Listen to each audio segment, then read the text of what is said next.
Hi there. This is Always Making Something. Today we're making a pineapple upside down cake. With an upside down cake, your topping is on bottom, so we have to start first by preparing the pan using a non-stick spray.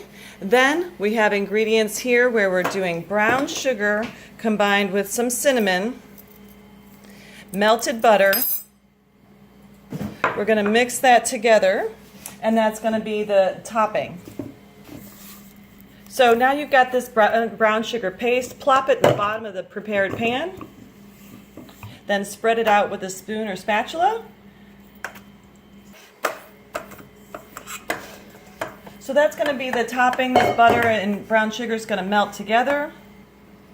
This is the butter mixture spread out. I have something called cupcake gems. Turbinado sugar would also work. I like the extra crunch. When this bakes. The sugar and butter is going to melt, but these little pieces of sugar here are going to remain crunchy towards the edges. So now we're going to place the pineapple rings. Start with one in the center, and then put the cherry right in the center of that center ring. Then arrange your other 6 or 7 rings around, kind of trying to touch them as much as possible, and it'll be perfectly symmetrical once you have got them all in place. It'll make for a pretty presentation. So just get those in.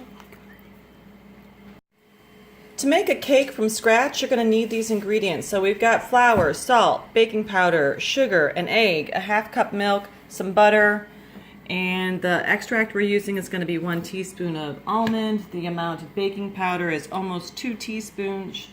Salt is a half. Flour is 1 1/3.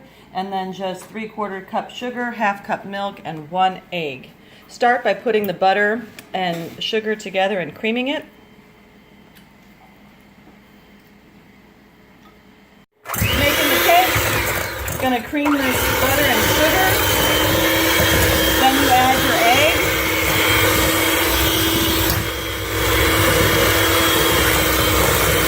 Then you're going to add the salt, baking powder, and extract. So, salt,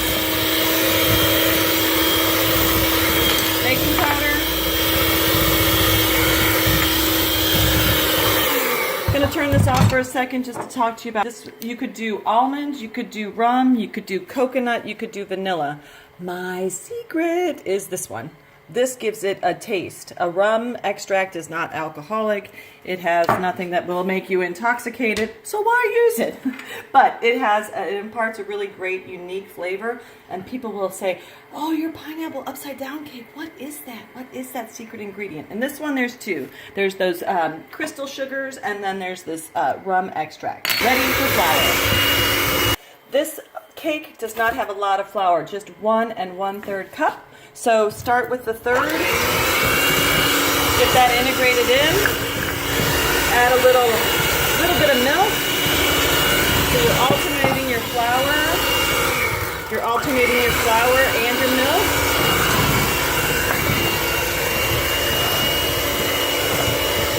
I'm using soy milk. You could use almond milk or any milk you like. It does not alter the outcome of the cake. Just looking for a little protein and a little liquid with milk. You can see the batter is going to be a thicker consistency. So this is cake from scratch. I'll just integrate this and I'll pick back up when we're pouring it over the cake. We're ready to pour that on the cake. So this is not a lot of cake. 1 1/3 cup does not make a lot. This is going to be thinner rather than taller cake, but that allows us to spread it out over those 7 or 8 rings. Oven preheated to 375. I've got a center rack prepared. I'm putting my spring pan on this cookie sheet, and then you're going to put that in the oven and come back and look at it in 30 minutes. We're opening up our oven at 30 minutes of bake time. So you see the bubbling on this side, and you can 2 ways to test a cake. You can press it with your fingers. If it springs back, it's done. And a toothpick test coming out clean. Where's the toothpick? There. Clean. This cake is ready. It doesn't look brown on this side, but remember, we're flipping it over. Moment of truth. We take a spring pan. Spring pans are awesome because they have this little thing that you can loosen. This has been cooling for about 3 minutes. What we're going to do is use a knife, make sure our sugar is not making our cake stick to the edges. So lift this ring off. Now you have your bottom of the cake. You need a plate next to it. So there's 2 ways to do this. One is to lift up this, get it under your hand. That is the bottom, which is now the top. That is how you make your pineapple upside down cake. I made this for breakfast, and we're going to eat this on a Sunday morning, but if you want something more savory, go with my one-hand eggs with zucchini or the broccoli oniony taters.